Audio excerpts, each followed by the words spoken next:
Signore, e portare la valigia. È permesso, signora, lasciami portare la valigia. On ne permet pas. Sì, signora, lasciami portare. On ne peut pas confier sa valise à n'importe qui, surtout à l'étranger. Bravo, vous laissez pas avoir, hein? Et qu'est-ce que je vous avais dit, vous sentez? Quelle odeur! Taisez-vous, c'est merveilleux. Eh ben, dites donc, votre femme, elle est de bonne composition. Tiens, là, votre autobus, dépêchez-vous. Vous descendez au 3e arrêt, impossible de vous tromper. Bon. Et si vous avez besoin de quoi que ce soit, vous avez mon adresse. Bon. Hein? Ayez l'œil sur les valises. Et puis sur madame, hein? Che costano persone di più che davanti alla porta.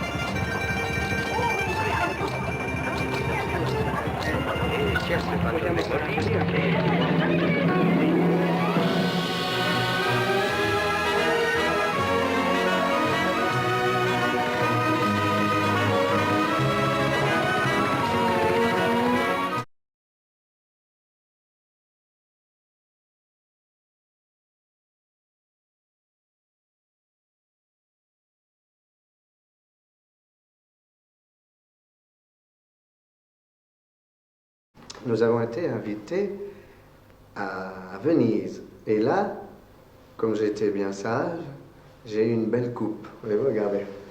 Hein? Une vraie, pas en chocolat. Hein, vous avez vu? Et à la suite de ça, il y a un journaliste plus fantaisiste que les autres.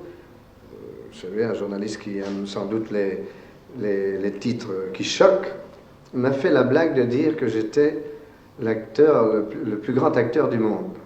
Pensez. Quand je me suis réveillé un matin que j'ai vu ça, je me suis dit, ça va pas être fini, les copains vont faire quelques blagues. Et ça n'a pas manqué. Le téléphone a sonné et j'entends une voix qui me fait, au lieu de me dire bonjour André, j'entends une voix qui me fait, je voudrais parler au plus grand acteur du monde. Alors moi, je suis obligé de répondre, c'est moi. J'entends la voix qui me fait, t'as pas honte? Non, je vais t'en foutre, moi, tiens. Ou alors, les plaisanteries continuent dans le studio ou dans la rue. Il m'arrive de faire des plaisanteries qui pèsent 100 kilos, comme par exemple, comment vas-tu, haut de poil, et toi, la matelas? Alors les copains, au lieu de rire, ils font, bravo mon vieux, bravo. C'est bien pour le plus grand acteur du monde, vraiment. Tu te déclasses. Tu ne pourras pas tenir.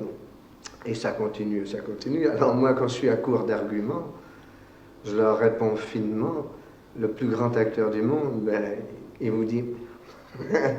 Alors ils font, oh là là, il est grossier maintenant. Oh là là, non, non, mon vieux, marche plus loin sur le trottoir à l'avant. Nous, on ne veut pas rester avec toi. Ça nous gêne. Et ça fait 6 mois que ça dure. Enfin, l'année prochaine, ce sera le tour d'un autre. Et maintenant, je vais vous parler du personnage dont je voulais vous parler tout à l'heure. C'est un nouveau dans le cinéma qui, je crois, réussira. Oui, oui. C'est mon avis. Il s'appelle Jean Gabin. Voyez-vous? Il n'est pas dans mon cœur. Il est dans mon cœur, mais il est dans ma coupe en même temps. Voyez-vous? Regardez. Hein? Il a un physique intéressant. Hein? Gabin. G-A-B-I-N. Retenez bien ce nom. Regardez-moi ce faciès.